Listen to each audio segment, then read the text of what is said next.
Eu acho que esses eventos são de primeira importância, porque todos nós profissionais, em todas as áreas, que sejam nas áreas científicas, nas áreas técnicas, na parte da produção, na parte do conhecimento, trabalhamos em silos, trabalhamos separados. E eventos assim são importantes para que nós possamos também dialogar, trocar experiências, aprender e também, claro, comunicar juntos para ter mais peso.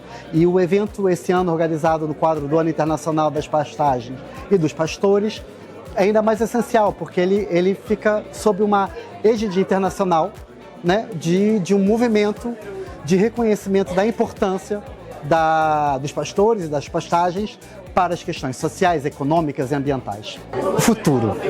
O futuro, na verdade, podemos prognosticar o quanto quisermos, né? Porque já há anos que falam que é uma profissão que ia desaparecer.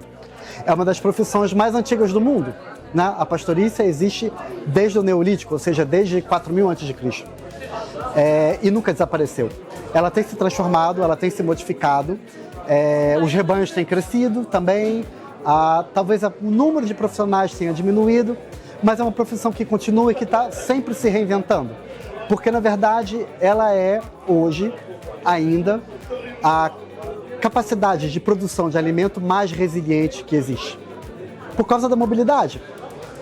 Então, a depender do clima, a depender das pastagens, a depender das necessidades, os animais se mexem e vão, né, aproveitando aquilo que há de melhor. Então, é uma forma muito resiliente de produção de alimento e nós precisamos comer. Então, é uma profissão que não vai desaparecer. Agora, há sempre evoluções tecnológicas, por exemplo, hoje já se usam coleiras GPS, por exemplo, nas vacas, para poder monitorar os rebanhos e não ter a obrigação de ter um pastor, né, permanentemente presente nos pastos, nas pastagens. Também a gente que começa a utilizar alguns veículos para poder percorrer amplitudes de espaço maior. Há pessoas que começam a utilizar drones de controle, mas também drones de monitoramento da paisagem. Eu acredito que ela vai evoluir, ela vai incorporar algumas tecnologias, mas ela não vai deixar de ser uma profissão ainda muito vinculada à terra e aos animais, porque antes de mais nada é preciso conhecer a paisagem, o ecossistema e o comportamento dos animais. Essa questão dos projetos é muito interessante. Eu posso até dizer que eu sou culpado porque eu estou envolvido em muitos e já tive envolvido em muitos. E projetos, a lógica mesmo do projeto é uma lógica complicada, porque o projeto, por definição, tem começo, meio, fim. E muitos projetos não são necessariamente pensados de uma forma a ter uma continuidade dos resultados, ou uma sustentabilidade dos resultados. E o depois? Qual é o depois? Então, uma intervenção, ou vamos ver, políticas de intervenção baseadas apenas em projetos são políticas que tendem a ser menos eficientes. Se não há intervenções mais estruturais, com financiamentos mais estruturais, que permitam, né, trazer uma ligação entre os projetos.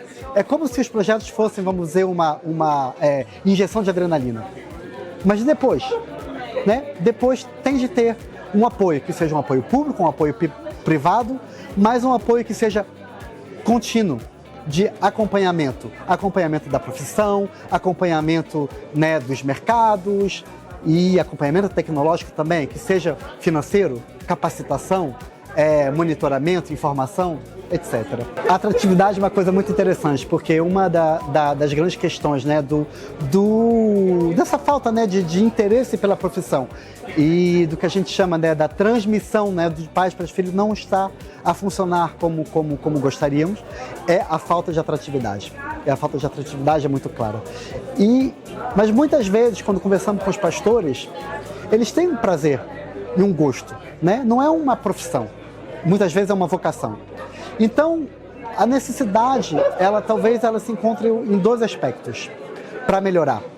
A primeira é a questão da imagem social. Muitas vezes, filhos de pastores sofrem ainda bullying nas escolas, não são necessariamente atores valorizados, né, cujas vozes são valorizadas politicamente. Então, se tivesse, né, uma melhoria, né, vamos dizer, num só aspecto, que se escutasse mais, né, a voz dos pastores nas assembleias, municipais, nos projetos, nos eventos. Isso seria uma melhoria, acredito, muito importante. E a outra, claro, é a questão econômica. Muitas vezes falam, mas os pastores não vivem tão mal assim, etc. De fato, é verdade. No mundo rural não é a profissão menos paga, menos remunerada. Mas a questão é, e o retorno econômico, né? Qual é a quantidade necessária de trabalho, de esforço, de atenção, de preocupação para obter esse rendimento? E aí, sim, os pastores ficam no prejuízo. Então é importante trabalhar em capacitação para introduzir algumas tecnologias que permitam diminuir um pouco a carga de trabalho.